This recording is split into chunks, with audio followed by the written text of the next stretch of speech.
Rick Schwartz turned a simple $1,800 investment into a fortune of over $20 million by buying, selling, and developing domain names. People call him the Domain King. He gave himself the title, but it stuck because no one else had the track record to claim it. His nickname stirs up controversy. Some call him a genius. Others think he's just a lucky hoarder who happened to be in the right place at the right time.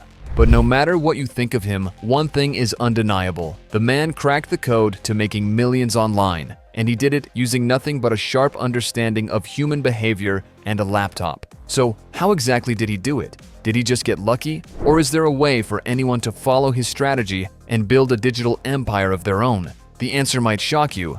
Rick Schwartz didn't start out as some kind of business prodigy. He wasn't born into wealth. He didn't have any special connections. In fact, before the internet, he was just a guy running a small business out of his home, constantly looking for ways to make money. He sold promotional products, things like custom-printed pens, t-shirts, and mugs for businesses. It was a grind. He was cold calling potential clients, handling orders, and dealing with suppliers, all while barely scraping by. It wasn't the kind of business that could make someone rich, but it did teach him one key lesson. Sales are all about traffic. What do you think is the most important part of getting sales? Let me know your thoughts and experiences in the comments. And don't forget to like and subscribe while you're there. If you have a store on a busy street, you don't need to beg people to come inside. The foot traffic naturally brings customers. But if your store is in the middle of nowhere, you have to work 10 times harder to convince people to find you. Schwartz realized that the same principle applied to the internet. He started thinking about the future, about how businesses would eventually need websites. But more importantly, he started thinking about how people would find those websites. This was before Google, before social media, and before digital marketing was even a concept. Most people who used the internet back then weren't searching for things in the way we do today.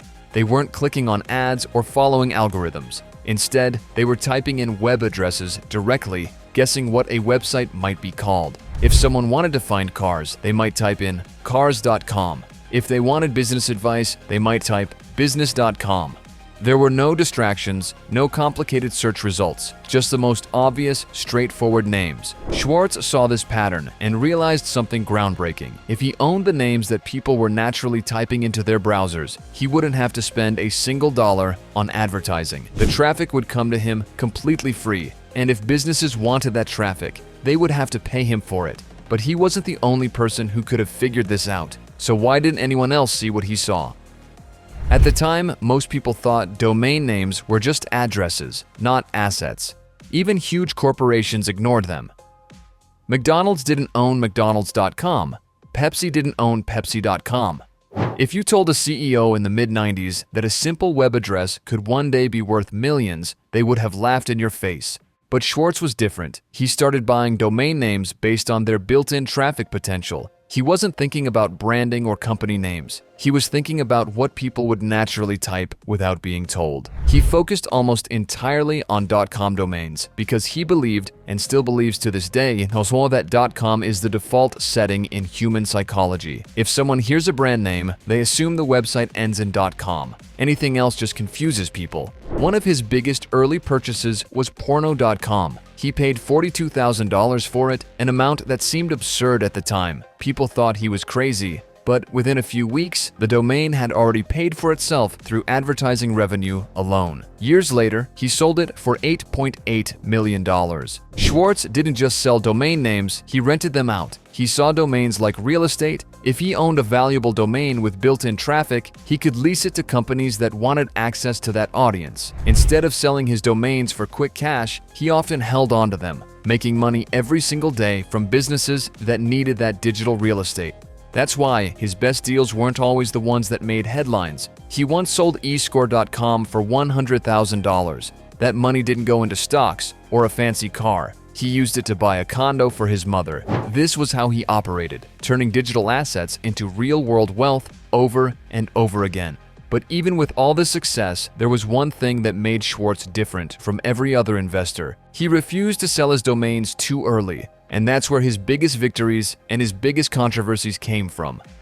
Most entrepreneurs dream of making a quick profit, flipping something for more than they paid. But Schwartz never saw domains as a quick flip. He saw them as long-term assets that grew in value as the internet matured. He had offers early on for many of his domains, but he turned them down. He waited and waited and waited, sometimes for decades. When companies came to him asking for a price, he usually didn't give them one. He forced them to make the first offer, knowing that as time went on, their need for the domain would only grow. This strategy made him millions of dollars, but it also made him enemies. People saw him as a stubborn, arrogant gatekeeper. Some even accused him of domain squatting, a practice where people buy up domains just to hold them hostage for a payday. But Schwartz never saw it that way. He believed he was investing in digital land, just like someone who buys property in a growing city. If a business wanted to build on that land, they had to pay what it was worth. His approach wasn't just about patience, it was about power. He controlled digital assets that companies needed, and he knew it. Some hated him for it, others called him a genius. But the numbers didn't lie. He was making millions from something that most people had ignored. But was his strategy repeatable? Could someone today build the same kind of digital empire, or was Schwartz just in the right place at the right time? The internet has changed a lot since the 90s. Search engines dominate, social media controls traffic, and the rules of online business are completely different. But Schwartz believes that opportunities still exist. The difference is that now, it's not just about owning domains, it's about what you do with them. Buying and selling domains still happens, but the biggest success stories today come from people who develop their digital real estate instead of just holding onto it. A great domain is still valuable, but it's even more powerful when it has content, a business model, and an audience behind it. Schwartz once said that a great domain is one you can build your dream on. That's the takeaway for modern entrepreneurs. The people who succeed today aren't just buying domains. They're turning them into businesses, media platforms, and brand empires. The gold rush of domain investing might not be what it was in the 90s, but the principles haven't changed. Digital real estate is still real estate. And as long as businesses need traffic, as long as people search for information, there will always be opportunities. Are you invested in digital real estate? Is this something that you're considering? Let me know in the comments. And if you found this interesting, don't forget to like and subscribe for more videos like this.